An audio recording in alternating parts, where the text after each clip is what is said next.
বিধানসভা নির্বাচনের ফলাফল ঘোষণা হওয়ার পর থেকে ধারাবাহিকভাবে চলছে হামলা হুজ্জতি।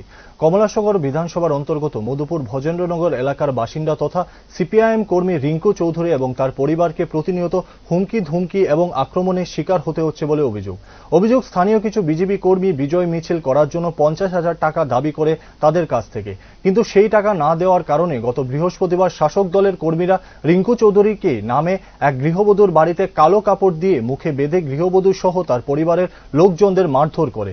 গৃহবধূ রিঙ্কু চৌধুরীকে বেধড়ক মারধর করে একটি পা ভেঙে দেয়, পাশাপাশি শরীরের বিভিন্ন অংশে আঘাত করে। এতে গুরুতর আহত হন গৃহবধূ রিঙ্কু চৌধুরী। পরবর্তী সময় স্বামী কাজল চৌধুরী গৃহবধূকে উদ্ধার করে স্থানীয় হাসপাতাল ও পরে জিবিপি হাসপাতালে নিয়ে আসে চিকিৎসার জন্য। বর্তমানে সে জিবিপি হাসপাতাল চিকিৎসাধীন ওই গৃহবধূ। তিনি আরও অভিযোগ করেন, এই বিষয় নিয়ে মধুপুর থানায় এবং স্থানীয় বিধায়িকার দ্বারস্থ হলেও কোনো ধরনের সহযোগিতা পাননি। অবশেষে রবিবার সংবাদ মাধ্যমে দ্বারস্থ হয়ে ঘটনার সুষ্ঠু তদন্ত এবং দোষীদের অবিলম্বে গ্রেফতারের দাবি জানান প্রশাসনের কাছে।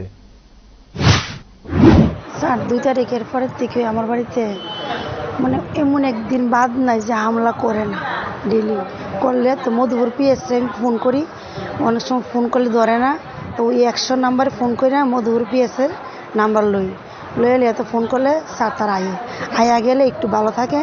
এবার তারা গাইলে লেখে রেখে নামটা লইয়া যে কমপ্লেন দিই, তারা যদি অ্যাকশন লইতো আজকে আমার এই অবস্থারও না। তারা অ্যাকশনটা কোনোদিনই লইছে না। প্রত্যেক দিনই তারা আমি ফোন করে আনি, দেহ স্পটে তো তারা পাই না। আমি কই স্যার আপনারা যে আইন গাড়ির যে আওয়াজটা করে আওয়াজটা যদি বন্ধ করে দিতেন তাহলে তারা ফাইলে নিল। আমার ছেলেরও মারছে, হের বাবুরও মারছে, আমারও মারছে। এই সময় তারা নামে কমপ্লেন করছে, জিজ্ঞাসা কারা মারছে কইছি, এবার লেখা নিছে। পরের দিন সকালবেলা অন্তরা এমএলএ জানে তাইনের বাড়িতে গেছি, তাইনের বাড়িতে গেছি পরে তোমাদের এমএল তারা জানাও, তারা জানাইছি। ওই জন্য প্রধান নাকি তারা জানাইছি। গেছে পরে তারার কাছে কইছি পরে তারা যার যার নামে কমপ্লেন লিখছি, তারা বাড়ি মা বোন ভাই যা আছে সবাই লই একজোড়ো করে এসে আইসিরা আমার মোবাইল টোবাইল সব লিয়ে গেছে। পাড়ার বাচ্চা সবার বাড়ি বাড়ি যা কই আইছে যাতে কারোর বাড়িতে আমরা জায়গা না দিই, এরকম করেছিলাম। হামলা করছে পরে আবার তারা গেছে আমার মধুপুর পিএস তারা আইসার কাছে মোবাইল যদি বাঙিয়ে লাগছে মাগা মোবাইলে এরা দিয়ে দেও।